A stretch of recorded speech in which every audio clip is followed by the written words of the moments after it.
we're long-term. As an asset owner, if you're not in the sort of finance space, as an asset owner, you take a different view because you're managing your own assets in the long term and you're going to be responsible and accountable for the outcomes into the future.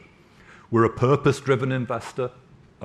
When you're investing on behalf of the people of the country, then you really do take it that every generation prospers. And we spend a lot of time as a firm thinking about that.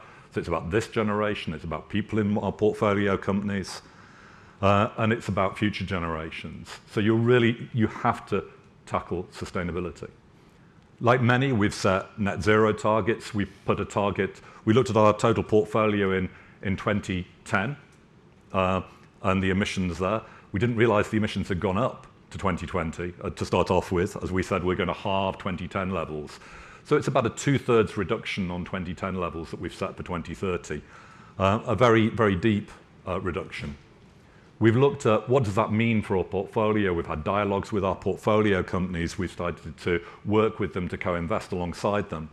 And then to look at how do we invest ourselves into the future. And we've invested into multiple platforms and partnerships. I was counting up earlier, in the last 3 years, I think we've set up 10 strategic partnerships or dedicated businesses or internal teams focused at aspects of decarbonisation.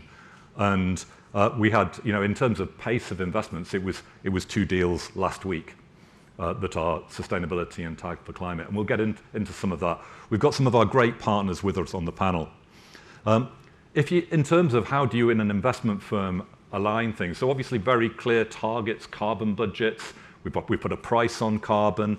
We've also aligned it with long-term incentives. We have planetary scopes.